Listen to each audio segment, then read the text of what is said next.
Hi everybody, it's Neva from Manic Mama Musings, and I'm sorry it's dark. Well, sorry, not sorry. I have a bit of a headache, and I took some medicine. I'm trying to get rid of it so I can read tonight. So if you don't like the darkness, you don't have to watch this video. But I thought I'd explain why I have it dark in here. Um, I added black to the blanket. So, I mean, you can't really see it very good tonight, but it's starting to look Christmas again Christmas. Get your holidays straight, Eva. It's starting to look Halloween again. Black, orange, green, purple, black, green stripes. So, yeah. But I am so in love with this. There will be a couple pictures after this video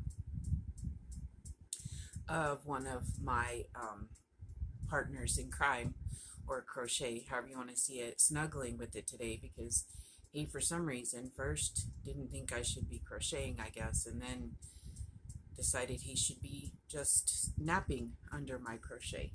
So yeah, it was pretty cute. It's Kiyoshi, and he cracks me up because then he was on the TV. I was watching YouTube, and sometimes he like strokes the TV like he's trying to touch somebody's face. Well, I was watching Llama Mama Kayla, and he was rubbing his face up against her face. I was like, ah, he must think she needs some love. So I thought that was adorable. LJ goes, get a picture. And the minute I went to go take a picture, he stopped. Of course, because, that's what my cats do. I'm like, oh, this is a great picture. And then surprise, they're dead. It is Mental Health Monday. I slept all day, but I was up almost all night. Plus, I told you I think I'm getting sick. I feel like I got a knot right here.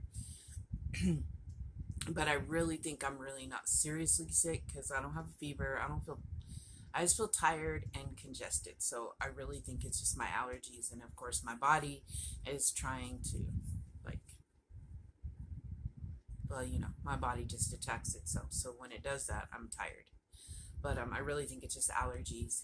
And so I slept. Plus, I'm learning that I sleep better if I sleep during the day with LJ. And then I'm up at night, which he's at work at night. That's not always a good thing because I do have some things to do that I have to do in the day. But right now, here we are. That's what's going on. So I'm drinking coffee out of one of my cauldron mug because, it's Halloween season already for me. So maybe it'll kick in and I can get a little bit of stuff done in the room tonight. Last night, when I finally finished reading, I was stressed because my phone was being quirky, so I couldn't upload it till early this morning. So I laid down because I was stressed at my phone, and I kind of dozed off for a bit, and then woke up at like 4 and realized that it would upload. So I uploaded what I read last night, and then I fell back asleep. And yeah, I slept for a little while and woke up, and here we are. It is Monday, Mental Health Monday. Granted, very late Mental Health Monday, but it's still here. I was just wondering if y'all have anything that saved you from depression, or Kiyoshi lays in front of the TV, like I told you, like up on our dresser, and he just got like real, like I guess he fell asleep really hard, and he almost fell off. Funny, not funny. I mean, I don't want him to get hurt, but it's kind of funny. But he's, I love my animals. Sorry, guys. Okay, well, that leads into my pets. Okay, so let's start from, okay, I was on a very dangerous road at one time. It was a little while before I found out my dad was dying. Like, he was having, heart surgeries and stuff, but we thought he'd have the surgery and he'd be all better. I felt very dependent on my dad. And the funny thing is that he was the mean one in our household. Like, he's the reason I was afraid of a lot of things. And but I also, I don't know, he was my strength. My mom was kind of the timid one, and my dad was the one that I just knew if anything ever happened, I could go to him and he would do what he could to make it right. Now, my mama did too, but it was just a different kind of. I wasn't as close to my mom at the time. Me and my dad fought, but I felt more of a connection to him, I guess I should say. So I'm saying this because I truly believe if I hadn't had something to hang on to, yes, I had my mom and stuff, but I'm talking about like something that I felt responsible for, maybe. I'm not sure how to put it. I think I would have, when my dad passed, or when I, even maybe when I found out he was going to die, that there was nothing they could do for him, I think I would have either ended my own life, or I would have just kept going down that road to where there was no return. I think I've said this before. I was just smoking weed and drinking. I mean, I had tried other drugs, but not meth or anything. And I was kind of paranoid of it, but the people I was hanging out with, that you'll find out down the road. But I think I would have ended up in a very dark place and probably never returned from there. Either it would have killed me, or I just would have ended up gone mentally. So I had gone for my dad's surgeries, and then my dad was in the hospital. And no, he'd had his surgeries, and when I came back from he came back from his surgeries, and I had gone back to my job, which I was babysitting these 3 little girls. My boss had told me that his ex-sister-in-law needed a place to live, and so he was going to let her watch the girls, and I didn't have a job. Now, he did not have a problem with me going with my dad. And he's a good man. I'm not trying to say this man that I worked for, but it just all ended up that he couldn't afford to pay me to take care of the kids and to help take care of her and her sons until she got on her feet. And so I was without a job, and so I ended up moving back home, which ended up being a blessing in a way. Well, of course, I didn't know I was pregnant at the time, okay? I moved back home. My dad went for a checkup, or I don't know, something. He had tried to go back to work, and he just got very ill again. And so he went to see his doctor, and then they put him in the hospital. None of the doctors would go in and talk to him. They left it up to the surgeon to go in and tell him that there was nothing else they could do. That if he did another surgery, more than likely my dad would die. And there was nothing else. They had no other. He had congestive heart failure and very little heart muscle left. So,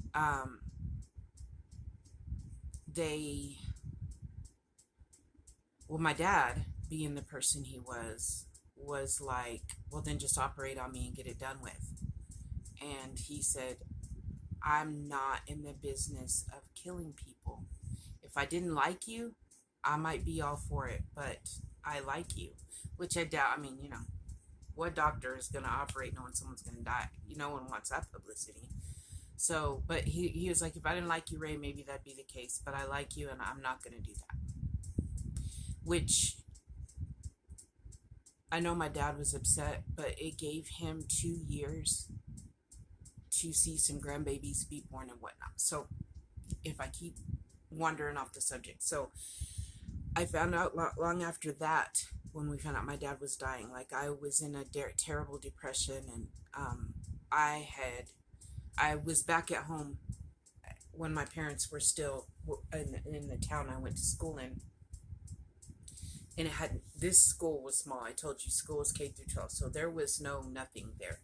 Like, you literally had to go out of town to work, and of course no doctor's offices or anything. And so I called my friend Pam that lived here, in Clovis where I'm living now, and I was like, I haven't had my period in a really long time.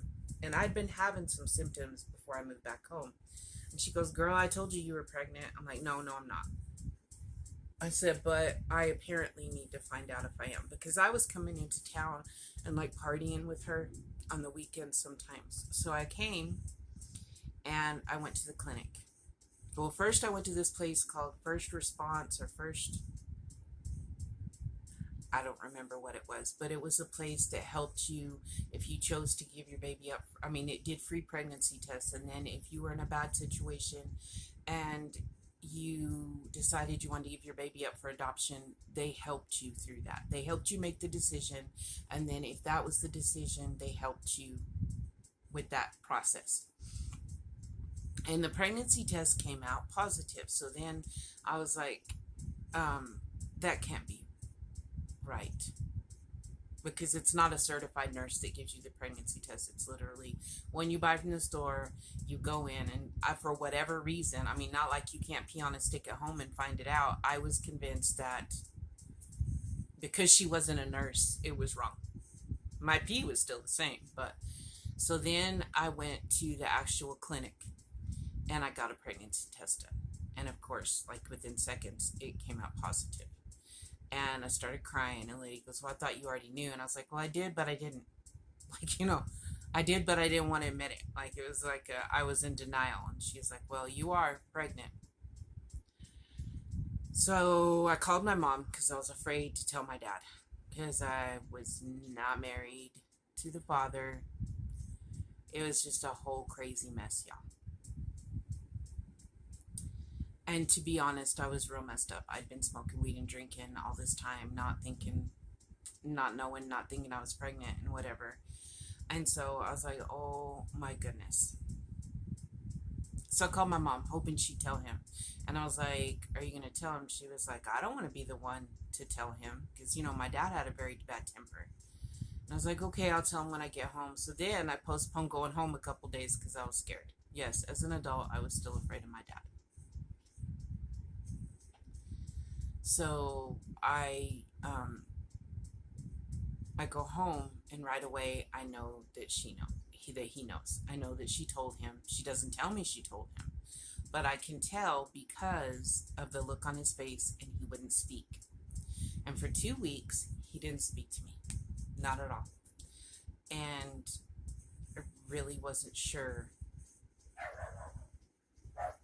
what to do. Like, here it is, my dad's dying, okay? I don't have a job. And then he's angry at me. And I didn't want, I didn't want him dying being mad at me. So, of course, the whole idea of adoption went through my mind, because I felt like maybe he would at least think I was being responsible for thinking of my child over myself. 2 weeks passed. He hadn't spoke to me, and then he screamed. I mean, he blew, or no, I take that back. He blew up at me the night I went home. That's when he lost his ish on me and just really went off. And so then there was 2 weeks of silence, and I was contemplating all kinds of stuff. Like, I don't know what to do. I don't know where to go. I was planning on, when we found out my dad was dying, staying there and helping my mom take care of him, and then, figuring the whole job and stuff out in the process, I should say. And then I find out I'm pregnant. So then there was 2 weeks of silence, and I was like, I don't know where to go. He's angry at me. I don't want to cause him any more stress. His heart is weak. What do I do? And it was a couple weeks of crying a lot. I had already cried a lot when I found out there was nothing that could help him. Then I cried out cried a lot when I found out I was pregnant. So it was a lot of crying. And it was 2 weeks of. So then one day he just looked at me and goes, well, hurry up and have that baby. I ain't going to live forever. You know what the doctor said. And I was like, well, no one lives forever. And I was like, what? And he goes, just hurry up. Come on. Another grandbaby can't be that bad. It was kind of his way of saying he was sorry for blowing up at me. But He just had kind of a sick way of saying things sometimes, and I was like, okay. So then he just told me, he said, well, you're pregnant. He said, it's not just about you working, but you traveling, because it's like 35 miles, back and forth.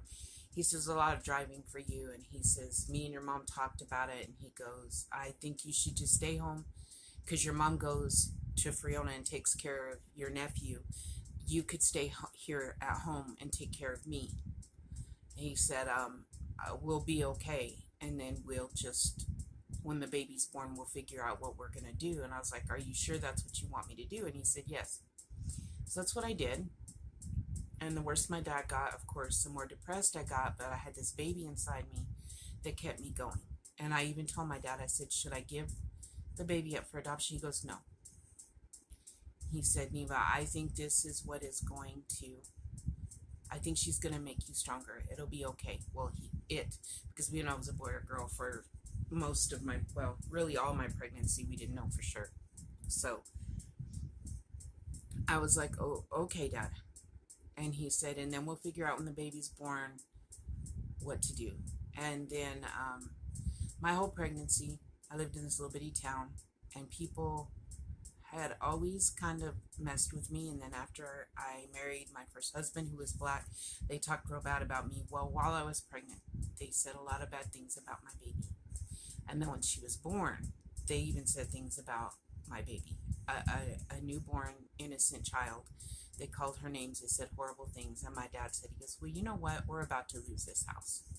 He says, my Social Security took a while to kick in, and the bank the bank is foreclosing. And he says, so let's just take my back pay and we'll move to Clovis. You'll be closer to a job. So that's what we did. That was a long story to tell you that when my daughter was born, it was a feeling I didn't know I had inside myself, that I needed to protect this child. I mean, I always felt protective of my sisters and stuff, but yeah. And when my dad passed, I did go a little off kilter.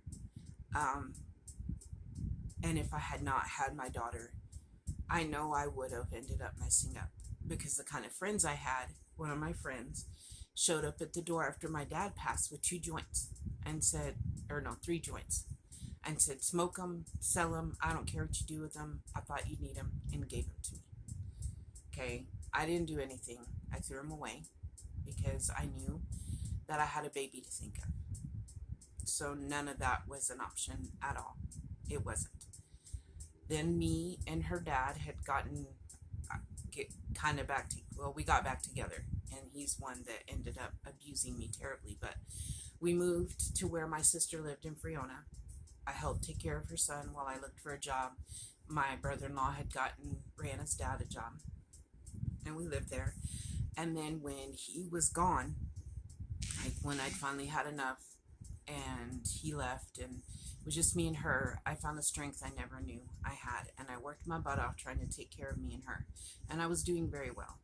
And then old habits came back, not drinking and weed, but I looked for attention from a man and got pregnant with my twins. I'm just being honest with y'all. That's just the truth. With a guy I worked with who didn't stay there very long. That's a long story for some time. And then after I had my twins, when my bipolar got real bad again. Like after I had Rihanna, it seemed like my hormones kind of made things better. Or maybe I was just focusing so much on her that, I don't know. But after the twins, I had postpartum very, very, very bad. And everything went haywire. The depression I felt after my dad died, the only reason I stayed alive is because of I had my daughter to take care of. Because as you see, I had friends that would have gladly just sucked me down with them. Because when we moved back here to Clovis, my girls and I, after I'd been gone for like 9 years, almost every one of those friends I partied with were on meth. And one was so bad, she was close to liver failure. And okay, it's the friend that showed up at the door with the marijuana. She went to federal prison for selling selling meth and prescription drugs. So, and the reason she started that was because she had gotten on meth and couldn't afford her own habits. So, yeah. That's why I say I would have just followed my friends down a really ugly tunnel, and that would have been awful for my mom. I loved my mom, but I'm just telling you, the love for my daughter saved me. Um, then I was 470 pounds and was sinking into a really deep depression because I couldn't cook. I couldn't get up and do stuff. I did the bare minimum of taking care of my kids. I'll admit it. Like, they were old enough, they could bathe themselves and stuff. And I did cook for them, but I couldn't cook like I used to. Like, I couldn't cook these beautiful meals every day. Some days it was, we're going to microwave something and that's our meal. And I felt bad. My mom taught me to crochet. And I fell in love with crocheting. I don't know if it's because my brain needed something to do. I don't know if I needed to feel like I needed to be productive. I'm not sure what it was about crochet, but I fell in love with crochet. And of course, my kids still were the reason I was existing. But once I started crocheting, I started living again because I was like, I can make my kids this. I could do things for my kids instead of the things I used to do, like take them places and do things and stuff. Okay. So then lots of years go by of abuse and on my own part, abusing myself and men abusing me and friends abusing me. And trying to hold it together for my kids.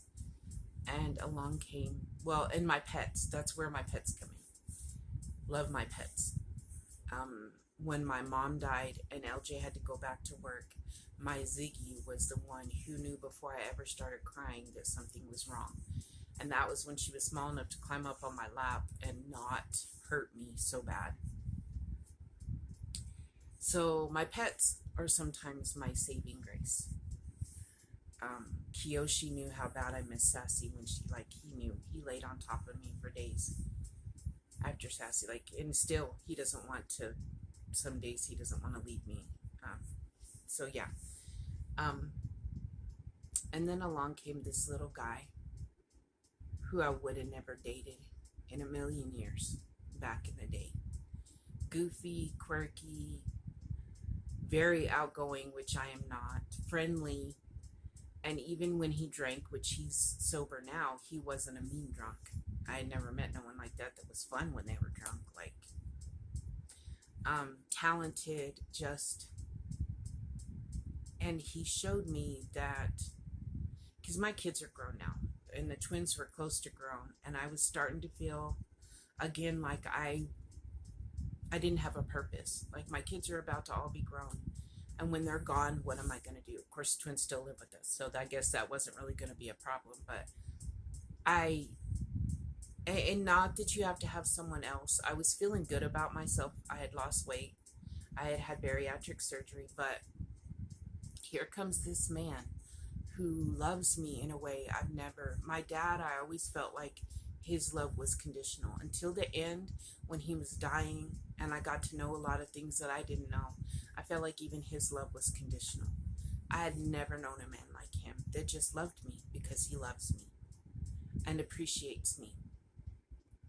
So I want you to know that if you get to that point where you find something that sparks your passion, does not have to be a significant other. It can be your children, it can be grandchildren, it can be your pets, it can be crocheting, it can be a craft, period. I'm not going to just say crocheting.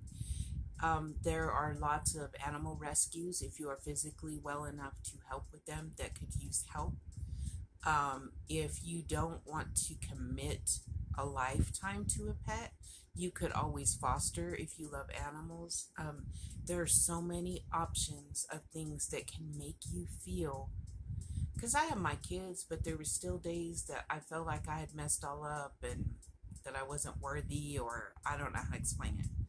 And still there's times, LJ, I get sad, and LJ's wonderful. He's not the reason I'm sad, but he can't get me out of it. And then all of a sudden, my cat comes and rubs his face on me, or my dogs do something that makes me laugh, or my kids reach out to me. If you're struggling right now, find something. If you love to crochet, I'm telling you, I get the most joy out of giving people things, like making stuff to donate. Makes me feel good that I'm doing something for somebody, and that they and helping them fulfill a need. I don't know why I decided to talk about this tonight, but I hope someone got something out of it. I love y'all. My YouTube has brought me out of a funk quite often, and I appreciate all of you for that. Happy Labor Day. Almost said Memorial Day. It's not Memorial Day. Happy Labor Day. We didn't do anything but sleep, and now I'm awake making videos. And I hope the rest of your week is as amazing as you are.